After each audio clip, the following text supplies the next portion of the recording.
Hi hello everybody welcome to Vikas Commerce tutorials.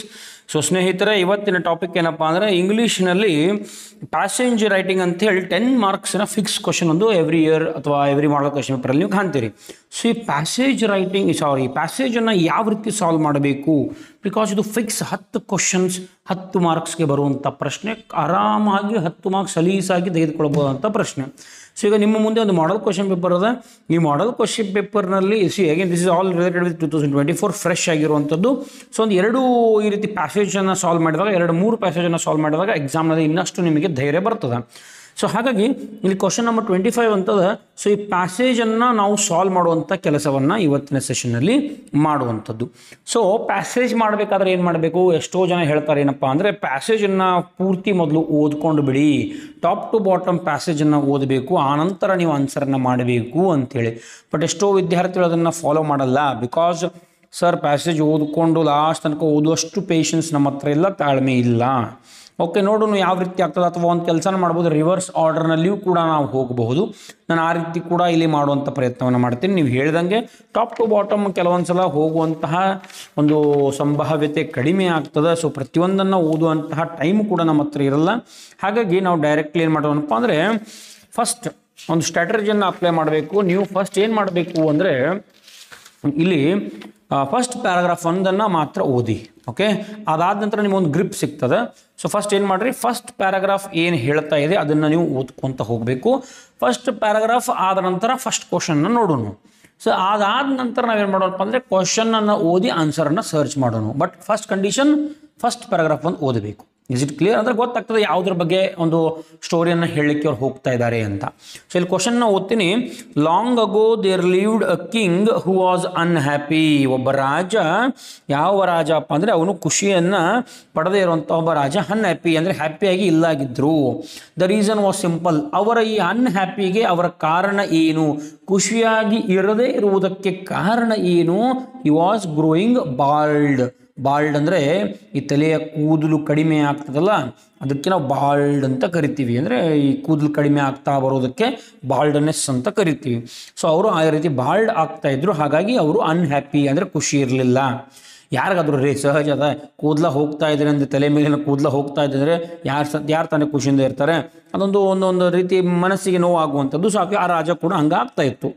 He had last much of his hair. So ಅವರು hair ಅಂದರೆ ಕೂದಲು ಏನು ಮಾಡ್ತಾರಪ್ಪ ಅಂದರೆ ಕೂದಲುಗಳನ್ನ, ಬಹಳಷ್ಟು ಕೂದಲನ್ನ ಕಳ್ಕೊಳ್ತಾ ಇದ್ರು. Being a vain man the king was very upset. ಬಹಳಷ್ಟು ಮನಸ್ಸಿಗೆ ನೋವಾಗಿತ್ತು.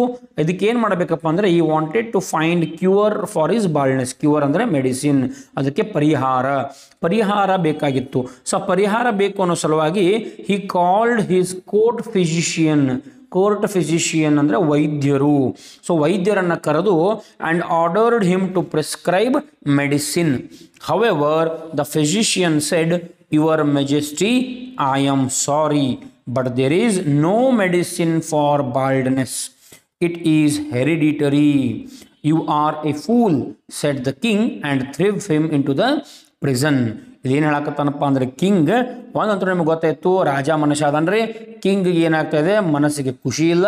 ಯಾಕೆ ಖುಷಿ ಇಲ್ಲಪ್ಪ ಅಂದರೆ ಅವ್ರು ಟಕ್ಕಳು ಆಗ್ತಾ ಇದ್ದಾರೆ, ಬಾಲ್ಡ್ ಆಗ್ತಾ ಇದ್ದಾರೆ, ಕೂದಲು ಹೋಗ್ತಾ ಇವೆ. ಅದಕ್ಕೊಂದು ಪರಿಹಾರ ಕಂಡುಹಿಡಿಯುವ ಸಲುವಾಗಿ ವೈದ್ಯರನ್ನ ಮನೆಗೆ ಕರೀತಾರೆ. ವೈದ್ಯರಿಗೆ ಪರಿಹಾರವನ್ನು ಕೇಳ್ತಾರೆ.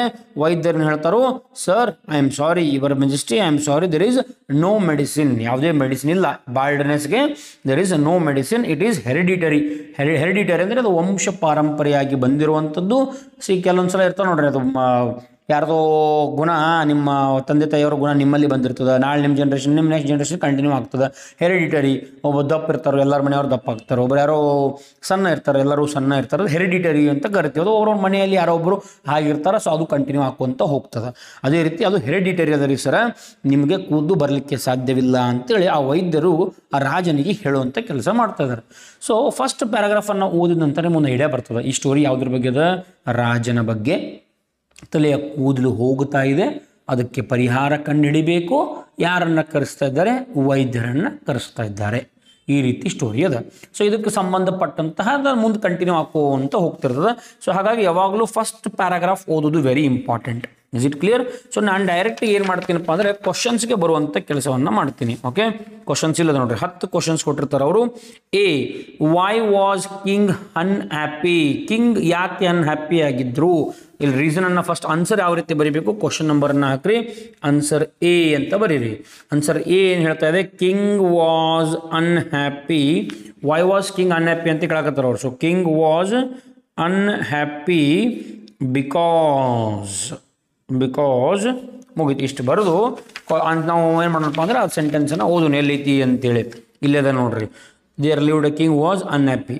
ದ ರೀಸನ್ ಇಲ್ಲಿ ಅದನ್ನೇ ಕೇಳಕತ್ತಾರೆ ರೀ, king was unhappy because he was growing bald. The first answer is he was growing bald. ಇದು ನಿಮ್ಮ ಮೊದಲನೇ answer. King was unhappy because he was growing bald. ಈ ರೀತಿ ಆನ್ಸರ್ಸನ್ನು ಬರೀಬೇಕು. Is it clear? ನೆಕ್ಸ್ಟ್ ಇದಾದ ನಂತರ answer B. So answer B ಏನಾಗ್ತದೆ ಅಂತ ನೋಡೋಣ. ಕ್ವಶನನ್ನು ಫಸ್ಟ್ ಅಗೇನ್ ನೋಡುವಂಥ ಕೆಲಸ ಮಾಡೋಣ. ಆನ್ಸರ್ ಕ್ವಶನ್ ಬಿ ಏನು ಹೇಳ್ತಾ ಇದೆ, ಹೂ ಡಿಡ್ ಈ ಸಮಾನ್ ಟು ಪ್ರಿಸ್ಕ್ರೈಬ್ ದ ಮೆಡಿಸಿನ್? ಇದರ ಅರ್ಥ ಮೆಡಿಸಿನನ್ನು ಕೊಡಲಿಕ್ಕೆ ಅವರು ಯಾರನ್ನ ಕರೆದ್ರು? ನಾವು ಇದೇ ಹೀಗೆ ಓದಿದ ಹಾಗೆ ಮೆಡಿಸಿನನ್ನು ಕೊಡಲಿಕ್ಕೆ ಅವ್ರು ಯಾರನ್ನ ಕರೆದ್ರು ಅಂದರೆ ಇಲ್ಲೈತೆ ನೋಡ್ರಿ, he called his court physician and ordered him to prescribe medicine. ಇದೆಯಲ್ಲ ಪ್ರಿಸ್ಕ್ರೈಬ್ ಮೆಡಿಸಿನ್. ಇಲ್ಲಿ ಈ ಕ್ವಶನಲ್ಲಿ ಕೂಡ ಅದೇ ಕಾಣ್ತಾ ಇದೆ. ಇಲ್ಲಿ ಏನು ಕಾಣ್ತಾ ಇದೆ, prescribe medicine. Question number B, who did he summon to prescribe the medicine? He summoned or he ordered, both are same. He ordered court physician. So ಇಲ್ಲಿ ಹಂಗೆ ಬರೀಬೇಕು, he summoned. ಅದು ಕ್ವಶನ್ ಹೆಂಗದ ಹಂಗೆ ಬರೀರಿ, he summoned court physician. Is it clear? He summoned court physician to prescribe medicine. ಈ ರೀತಿ systematic ಆಗಿ ಆನ್ಸರನ್ನು ಬರೀಬೇಕು. Is it clear? ನೆಕ್ಸ್ಟ್ ಇದಾದ ನಂತರ ಆನ್ಸರ್ ಸಿ. ಆನ್ಸರ್ ಸಿ ಏನಾಗ್ತದೆ ಅಂತ ನೋಡ್ರಿ. ಒಂದು ಪ್ಯಾರಾಗ್ರಾಫ್ ಓದಿದ್ದಕ್ಕೆ ಎಷ್ಟು ಫಾಸ್ಟಾಗಿ ನಾವು ಆನ್ಸರ್ ಬರಿತಾ ಇದ್ದೀವಿ. 2 ಆನ್ಸರ್ ಸಿಕ್ಕು ನಮಗೆ. ಇನ್ನು ಮೂರನೇದು, what did the physician say for which he was thrown in the prison? ಇಲ್ಲಿ ಏನಾಗ್ತಾ ಇದೆಯಪ್ಪ ಅಂದರೆ ಒಬ್ಬ ಫಿಸಿಷಿಯನನ್ನು, ಒಬ್ಬ ವೈದ್ಯನನ್ನು ಎಲ್ಲಿ ಹಾಕ್ತಾ ಇದ್ದಾರೆ, ಪ್ರಿಸನ್ ಅಂದರೆ ಜೈಲು. ಸೊ ಫಾರ್ ವಿಚ್ ಹಿ ಅಂದರೆ ಯಾರಿಲ್ಲಿ, ಫಿಸಿಷಿಯನನ್ನು ಜೈಲಿಗೆ ಹಾಕಿದ್ರು. Physician was thrown in the prison. So ಅವನನ್ನು ಜೈಲಿಗೆ ಹಾಕಲಿಕ್ಕೆ ಕಾರಣ ಏನು? ಫಿಸಿಷಿಯನ್ ಏನು ಹೇಳಿದ? What did he say? Physician said ಅಂತ ಬರೀರಿ. ಅದಾದ ನಂತರ ನಾವು ಆಮೇಲೆ ನೋಡೋಣ ಏನಾಗ್ತದೆ ಅಂತ. ಬಟ್ ಈ ರೀತಿ ಸ್ಟಾರ್ಟಿಂಗ್ ಮಾಡ್ರಿ ನೀವು. ಫಿಸಿಷಿಯನ್ ಸೇಡ್ ಏನು ಹೇಳ್ದ ಅಂತ ನೋಡೋಣ, ಅದೆಲ್ಲದ ಅಂತ ಹುಡುಕಾಡೋಣ.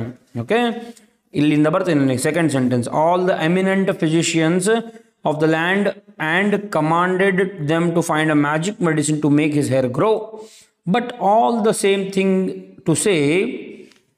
ವೇಟ್, ಇದನ್ನು ಓದೋಕ್ಕಿಂತ ಮುಂಚೆ ಫಸ್ಟ್ ಪ್ಯಾರಾಗ್ರಾಫ್ ಇಲ್ಲೇ ಅದ answer. Actually I am sorry. You are a fool said the king and threw him into the prison. ಇಲ್ಲೈತೆ ನೋಡ್ರಿ, ಯಾರನ್ನ ಪ್ರಿಸನ್ಗೆ ಹಾಕ್ತಾ ಇದ್ದಾರೆ, ಫಿಸಿಷಿಯನನ್ನು ಯಾರು ಹಾಕಿದ್ರು, king. Seed the king, king ಏನು ಹೇಳಿದ, you are a fool and said the king and threw him into the prison. Threw ಅಂದರೆ ಒಗೆಯುವುದು. ಪ್ರಿಸನನ್ನು, ಜೈಲಿನಲ್ಲಿ ಈ ಫಿಸಿಷಿಯನನ್ನು ಒಗೆದ್ರು. ಯಾಕೆ ಒಗೆದ್ರಪ್ಪ ಅಂದರೆ ಅವ್ನು ಹೇಳ್ದ ನೋಡ್ರಿ, ಇಲ್ಲಿ ಅದ ನೋಡ್ರಿ, ಫಿಸಿಷಿಯನ್ ಸೇಡ್. ಏನಂದ ಫಿಸಿಷಿಯನ್, ಇಲ್ಲಿ ಹಂಗೆ ಬರ್ದಿನಲ್ಲ, ಫಿಸಿಷಿಯನ್ ಸೇಡ್. ಸೇಮ್ ಇದ ಆನ್ಸರ್ ಬರೀರಿ. Physician said, your majesty. Same ಅದೇ ರೀತಿ, I am sorry but there is no medicine for baldness. So ಈ ರೀತಿ ಅವ್ರು ಏನು ಮಾಡ್ತಾ ಇದ್ದಾರಪ್ಪ ಅಂದರೆ ಹೇಳ್ತಾ ಇದ್ದಾರೆ, there is no medicine for baldness, it is full stop ಹಾಕಿ, it is hereditary. Is it clear? It is hereditary. ಈ ರೀತಿ ಸೆಂಟೆನ್ಸನ್ನು ಬರೀಬೇಕು. ಇಷ್ಟ ಆದರೆ ಮತ್ತೇನಿಲ್ಲ. ಇಲ್ಲಿ ಕ್ವಶನ್ ಏನದ ನೋಡ್ರಿ, ಕ್ವಶನ್ ನಂಬರ್ ಸಿ ಏನು ಹೇಳ್ತಾ ಇದೆ, what did the physician say? Physician said, your majesty, I am sorry but there is no medicine for baldness, it is hereditary. ಈ ರೀತಿ ಹೇಳಿದರು. ಈ ರೀತಿ ಹೇಳಿದ ಕಾರಣಕ್ಕಾಗಿ ಫಿಸಿಷಿಯನನ್ನು ಜೈಲಿಗೆ ಹಾಕಲಾಯಿತು. Answer D, dash stepped forward and said that he had a cure. Answer D ಅಂತ ಬರೀರಿ. ಯಾರು ಮುಂದೆ ಬಂದು ಫಿಸಿಷಿಯನನ್ನು ಕ್ಯೂರ್ ಮಾಡ್ತೀನಿ ಮೆಡಿಸಿನ್ ಅಂತ ಹೇಳಿದರು. ಇಲ್ಲದ ಓದ್ಕೊಂತ ಹೋಗ್ಬೇಕು ನೀವು ಒಂದ್ಸಲ. ಅಗೇನ್ ಕ್ವಶನ್ನ ಓದ್ಕೊಂಡು, ಈಗ ಅಗೇನ್ ಪ್ಯಾರಾಗ್ರಾಫ್ 1 ಅಂತೂ ಓದೋ ಅವಶ್ಯಕತೆ ಇಲ್ಲ. ಇಲ್ಲಿಂದ ಬರ್ತೀವಿ, ಎಲ್ಲಾದರೂ ಫಿಸಿಷಿಯನ್ ಫಾರ್ವರ್ಡ್ ಇಂಥ ಏನಾದರೂ ಶಬ್ದಗಳು ಕಾಣ್ತಾವೇನು ಅಂತೇಳಿ ಮತ್ತೆ ಓದ್ಕೋವಂತ ಬರಬೇಕು. ಮೇಲೆ ಹೋಗುವಂಥ ಅವಶ್ಯಕತೆ ಎಲ್ಲ ಕೆಳಗಡೆನೇ ಹೋಗಬೇಕು. ಇಲ್ಲದ ನೋಡ್ರಿ, old physician stepped forward. Question ಕೂಡ ಅದ ಇಲ್ಲೇನದ question, dash stepped forward and said he had a cure. ಇಲ್ಲೇನದ, old physician stepped forward. So here the answer is old physician. ಬರೀ ಇಷ್ಟ ಬರೀಬೇಕು. ಯಾಕೆ ಬರೀ ಓಲ್ಡ್ ಫಿಸಿಷಿಯನ್? ಬಿಕಾಸ್ ಮುಂದಿನ ಸೆಂಟೆನ್ಸ್ ಅವ್ರು ಬರ್ದಾರ್ರಿ, ಅವ್ರು ಕೇಳ್ತಾ ಇರೋದು ಓನ್ಲಿ ಡ್ಯಾಶ್. ಸೊ ಹಾಗಾಗಿ ನೀವು ಆನ್ಸರ್ ಓಲ್ಡ್ ಫಿಸಿಷಿಯನ್ ಇಷ್ಟು ಬರೆದ್ರೆ ಸಾಕು. Next coming to answer E. ಈ ಕ್ವಶನ್ ಏನದ ಅಂತ ನೋಡೋಣ. The king sent for all the dash physicians of the land. ಇಲ್ಲಿ ಬ್ರಾಕೆಟ್ನಲ್ಲಿ ಆನ್ಸರ್ ಕೊಟ್ಟಾರ ಅವ್ರು ಆಲ್ರೆಡಿ. Eminent, prominent. ಎಮಿನೆಂಟ್ ಮತ್ತು ಪ್ರಾಮಿನೆಂಟ್ ಎರಡು ಶಬ್ದಗಳು. ಈ ಎರಡು ಶಬ್ದ ಕ್ವಶನ್ ಓದಬೇಡ್ರಿ ನೀವು. ಇವು ಎರಡೂ ಶಬ್ದಗಳು ಎರಡರಲ್ಲಿ ಯಾವ ಶಬ್ದ ನಿಮ್ಮ ಪ್ಯಾಸೇಜಲ್ಲಿ ಕಾಣ್ತಾ ಅಂತ ಹುಡುಕ್ಯಾಡ್ರಿ. ಎಮಿನೆಂಟ್ ಕಾಣ್ತಾ ಇದೆನೋ ಪ್ರೊಮಿನೆಂಟ್ ಕಾಣ್ತಾ ಇದೆಯೋ ಅಂತ ನಾವು ಸರ್ಚ್ ಮಾಡಬೇಕು. ಇಲ್ಲಿ ನಾವು ಸರ್ಚ್ ಮಾಡಿದಾಗ ಎಲ್ಲಾದರೂ ಎಮಿನೆಂಟ್ ಪ್ರೊಮಿನೆಂಟ್ ಕಾಣ್ತಾ ಇದೆ ಚೆಕ್ ಮಾಡಬೇಕು. Is it clear? ಇಲ್ಲಿ ಕಾಣ್ತಾ ಇದೆ ನೋಡ್ರಿ, ಅಲ್ಲಿ ಸೆಕೆಂಡ್ ಪ್ಯಾರಾಗ್ರಾಫ್, ಎಮಿನೆಂಟ್ ಫಿಸಿಷಿಯನ್ಸ್ ಈ the king sent for all the eminent physicians. ಇಲ್ಲಿ ಏನದ, the king sent for all the dash physicians. So answer ಏನಾಗಬೇಕು, ಎಮಿನೆಂಟ್ ಫಿಸಿಷಿಯನ್ಸ್. ನೀವೇನು ಬರೀಬೇಕು ಇಲ್ಲಿ, ಎಮಿನೆಂಟ್ ಅಂತ ಅಷ್ಟೇ ಬರೀರಿ, ಬಿಕಾಸ್ ಅವ್ರ ಫಿಸಿಷಿಯನ್ಸ್ ಬರ್ದಾರಲ್ಲಿ. ಎಮಿನೆಂಟ್ ಆರ್ ಪ್ರೊಮಿನೆಂಟ್ ಯಾವುದಾದ್ರೂ ಒಂದನ್ನು ನೀವು ಬರೀಬೇಕಾಗ್ತದೆ. ಸೊ ಎಮಿನೆಂಟ್ ನಮ್ಮ ಒಂದು ಪ್ಯಾಸೇಜ್ನಲ್ಲಿ ಕಾಣ್ತಾ ಇದೆ. Is it clear? Next answer F. ಈಗ ಆನ್ಸರ್ ಎಫ್ ಏನದ, for how many days was the king suppose to use the oil. ಆ ಬುಡ್ಡ, ಆ ಒಂದು ಹಳೆ ಮನುಷ್ಯ, ವೃದ್ಧ ಏನು ಮಾಡ್ತಾನಪ್ಪ ಅಂದರೆ, ವೃದ್ಧ ವೈದ್ಯ ಅವನಿಗೆ ಒಂದು ಆಯಿಲನ್ನು ಕೊಟ್ಟಿರ್ತಾನೆ. ಆ ಆಯಿಲನ್ನು ಎಷ್ಟು ದಿನಕ್ಕೆ ಯೂಸ್ ಮಾಡಬೇಕು, ಇದು ಕೂಡ ನೋಡುವಂಥ ಒಂದು ಪ್ರಶ್ನೆ. ಇದನ್ನು ಯಾವ ರೀತಿ ಸರ್ಚ್ ಮಾಡೋಣ? ಎಲ್ಲಿಗಿದ್ದೀನೋ ಎಮಿನೆಂಟ್ ಆಯಿತಾ, ಇಲ್ಲಿ ಫಾರ್ವರ್ಡ್ ಇತ್ತು. ಸೊ ಒಂದು ಕ್ವಶನ್ ಬ್ಯಾಕ್ ಹೋಗಿದ್ರು ಅವರು ಕೆಲವೊಂದು ಸಲ ಈ ರೀತಿ ಮಾಡ್ತಾರೆ. ಸೊ ಇಲ್ಲಿದ್ದೀನಿ ನಾನು, ಇದರ ಮುಂದೆ ಓದ್ತೀನಿ ನಾನು, ಎಲ್ಲಾದರೂ ಆನ್ಸರ್ ಐತೆ ಅಂತ ಚೆಕ್ ಮಾಡಿರಿ. ಎಲ್ಲೂ ಸಿಗಲಿಲ್ಲ ಅಂದ್ರೆ ಹಿಂದೆ ಬರೋಣ, ಮುಂದೆ ಹೋಗುವಂಥ ಪ್ರಯತ್ನ ಮಾಡೋಣ. Old physician step forward and said, yes sir I have. ಅವ್ರ ಕಡೆ ಔಷಧಿ ಅದ. Bringing out a small bottle, he said, here is my special new hair oil guaranteed to cure baldness. Cure ಮಾಡಲಿಕ್ಕೆ ಒಂದು ನನ್ನ ಹತ್ರ ಆಯಿಲ್ ಅದ, you only need to use it for 10 days. Question ಏನದ ಇಲ್ಲಿ, for how many days. How many days ಇಲ್ಲಿ answer ಅದ ಏನು, 10 days. ಸೊ ಇಲ್ಲಿ ಆನ್ಸರ್ ಏನು ಬರೀಬೇಕು, ಆ ಕ್ವಶನ್ ಯಾವ ರೀತಿ ಅದ ಅದೇ ರೀತಿ ಆನ್ಸರ್ನ ಬರ್ಕೊಂತ ಹೋಗೋಣ. For how many days the king was suppose to use the oil. The king was suppose to use the oil. Question ಹೆಂಗದ ಹಂಗೆ ಬರಿತಾ ಇದ್ದೀನಿ.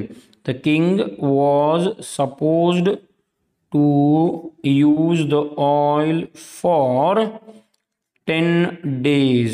ಓಕೆ, ಈ ರೀತಿ ಆನ್ಸರ್ನ ಬರಿಬೇಕು. ಇದಾದ ನಂತರ ಆನ್ಸರ್ ಎಫ್ ಆದ ನಂತರ answer G. Okay, G question ಏನದ, what did the old physician tell the king while using the oil. ಇಲ್ಲಿ ಅದು ಮುಗಿತು ಪ್ಯಾರಾಗ್ರಾಫ್.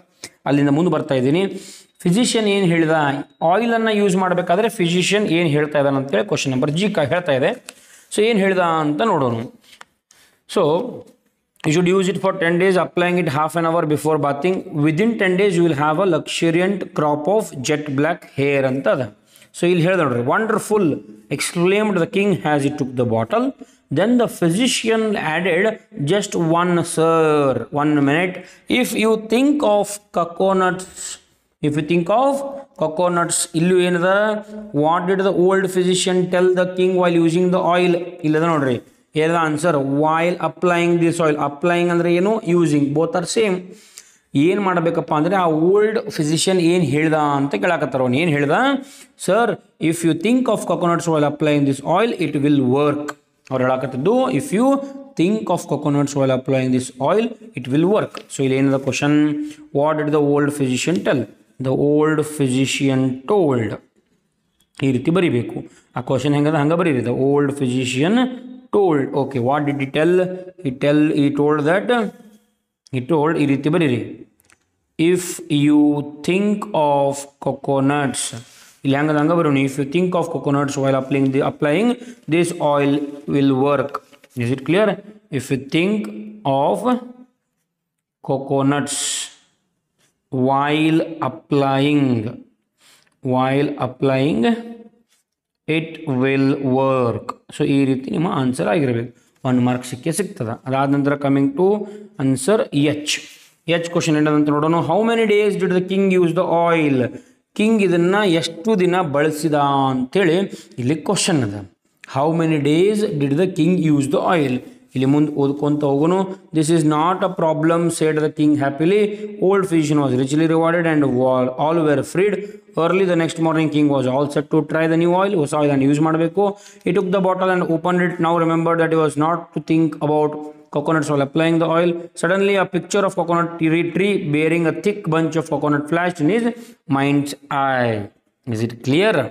So ಅದಾದ ನಂತರ ಇಲ್ಲಿ oh no, thought the king, try as he might, he could not get the picture out of his mind. Finally he put the bottle aside saying I will start tomorrow. ನಾಳೆಯಿಂದ use ಮಾಡ್ತೀನಿ, because coconut ಬಗ್ಗೆ ಯೋಚನೆ ಮಾಡಲಿಕ್ಕೆ ನನಗೆ ಆಗ್ತಾ ಇಲ್ಲ ಅಂತೇಳಿ ಅದನ್ನು ನಾಳೆಯಿಂದ ಯೂಸ್ ಮಾಡ್ತೀನಿ ಅಂತ. Next day again same thing happened.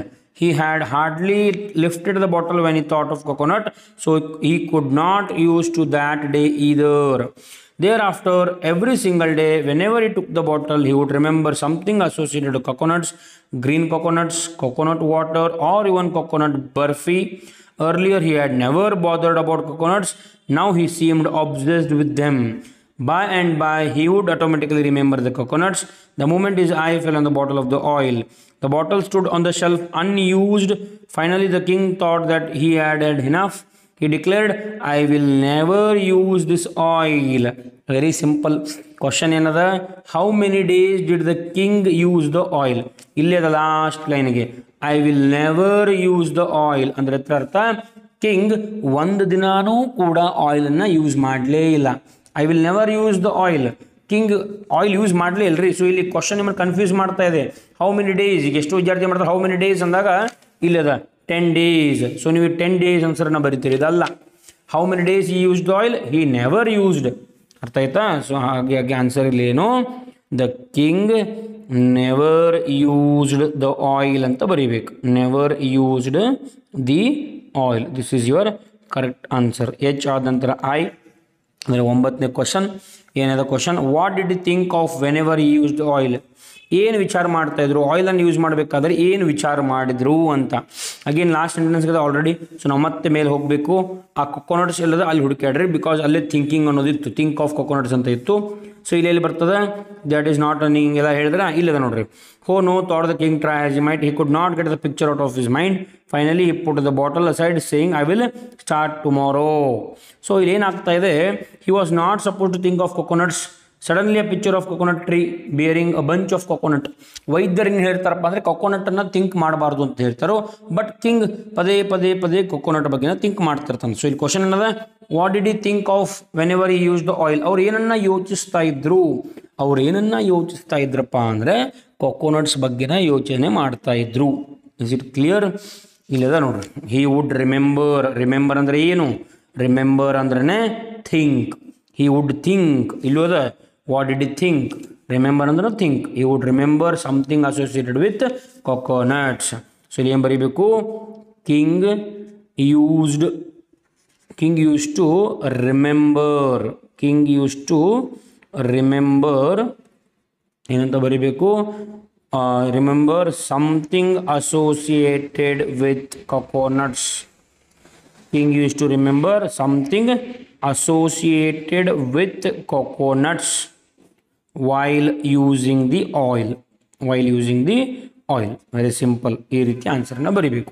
Passage ಒಂದು ಸ್ವಲ್ಪ ಲೆಂದಿ ಆಗಿರ್ತದೆ. 10 ಮಾರ್ಕ್ಸ್ದ 20 ಮಿನಿಟ್ ಯೂಸ್ ಮಾಡಿರಿ, ಏನೂ ಸಮಸ್ಯೆ ಇಲ್ಲ. 10 marks very easy, because answers ಪ್ಯಾರಾಗ್ರಾಫ್ದಾಗ ಅದಾವ್ರಿ. ಓಕೆ, ಈಗ ಲಾಸ್ಟ್ ಕ್ವಶನ್ ಅದ ಇಲ್ಲಿ ಜೆ. ಕಂಪಲ್ಸರಿ ಇಂಥ ಒಂದು ಕ್ವಶನ್ ಎವ್ರಿ ಪ್ಯಾಸೇಜ್ದಾಗ ಬಂದೇ ಬರ್ತದೆ.